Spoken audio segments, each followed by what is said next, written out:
From KPRC2, this is Houston Newsmakers with Cambrell Marshall. Well, all of us are feeling the impact of higher gas prices these days. The first place we feel it is, of course, as we fill up our cars and trucks. In reality, the price of higher gas is being passed along in almost everything we do based on gas and oil prices. Why are the prices so high? How long will they likely last?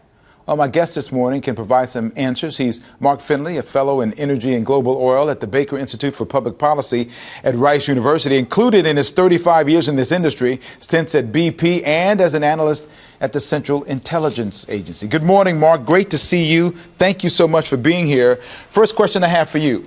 How much is the pandemic responsible for the higher prices we're seeing now at the pump? Thanks for having me, Cambrell. I think it's coming out of the pandemic and both the supply and demand responses to it that have played a huge role in getting us where we are today. And then a few other factors on top of that we can talk about as well. Well, so let's talk about them. This is a good spot. Right now, I know that one of the things is that specifically the Biden administration, there's questions about how much his administration has had on the rise in gas prices. Some people are saying that, at least politicians are. He has come out and he's tried to help by asking Congress for a pause on the federal gas tax, something that's received lukewarm reception at best from Congress. Even if that were to happen, how much would it have helped? How much would it help? There's not a lot any U.S. president can do to impact prices at the pump. Prices of both crude oil and the products that it's refined into, like gasoline and diesel fuel, are set in a global marketplace. And, the president has announced a historically large release of crude oil from the U.S. strategic stockpile. He's jawboning both U.S. industry and the Saudis to try to increase investment and production.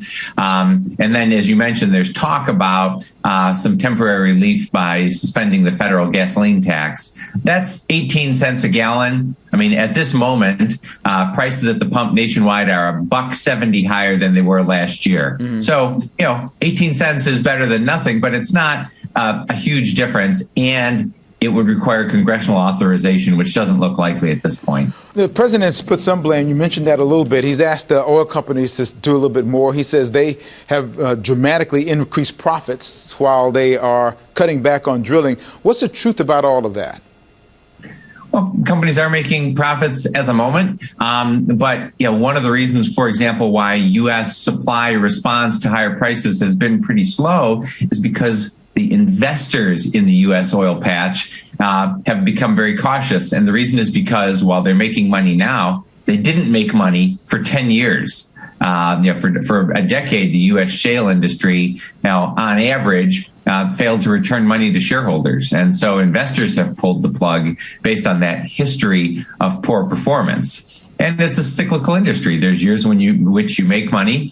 But remember, it wasn't just a little over 2 years ago when the price of oil briefly went negative. Mm-hmm. Mm-hmm. There was no money being made in the oil patch then, for sure. So the combination of the pandemic, combination of investors saying, OK, look, we don't want to drill for much more, and what's going on the world market is also playing a role as well, correct?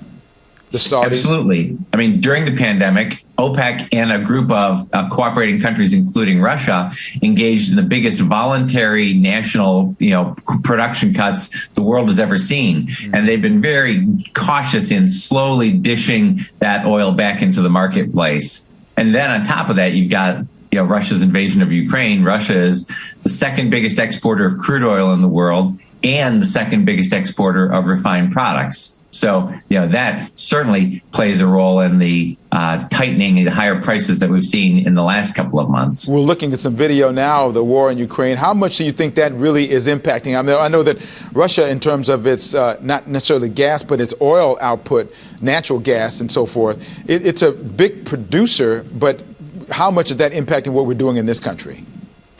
So again, it's a global marketplace. So that's the key point to take in mind for oil and for gasoline and diesel fuel. While the United States doesn't import a lot from Russia, and in fact, President Biden instituted a ban on purchasing oil from Russia in the early days after the invasion, the bigger story is buyers in Europe.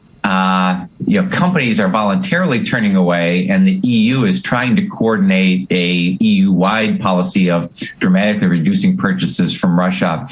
If that's the case, then the Russians will either need to scramble to find new buyers or to shut in production.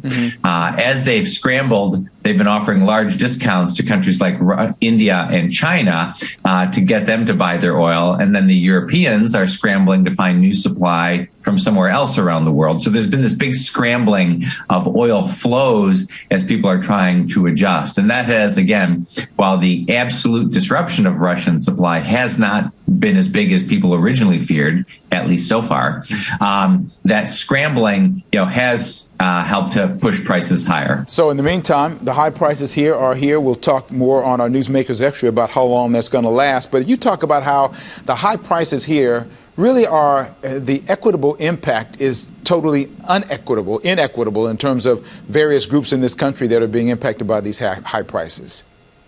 Right. Yep. And you all know prices at the pump matter a lot for consumer pocketbooks. By itself, the price of gasoline has, pardon me. By itself, the price of gasoline has accounted for 20% of all of the consumer price inflation in the U.S. over the last year. And, we have to ask ourselves, well, where does that burden fall? The data shows that it falls most heavily on low-income families. They spend a higher share of their income on fuel. They are far less likely to drive electric vehicles. They're much more likely to drive older vehicles that are less fuel efficient and to live farther away. And they're less likely to be able to have jobs where they've been able to work at home during the pandemic. So all of these factors contribute to the fact that these price moves have a really disproportionately hard impact on lower income families. Well, we'll talk more about that on Newsmakers Extra about how long it's going to take to come down and maybe some relief for those families. Mark Finley, thank you for your expertise this morning and taking the politics out of this conversation about gas and oil discussion. So stick with me. We'll do the Newsmakers Extra coming up. Just ahead.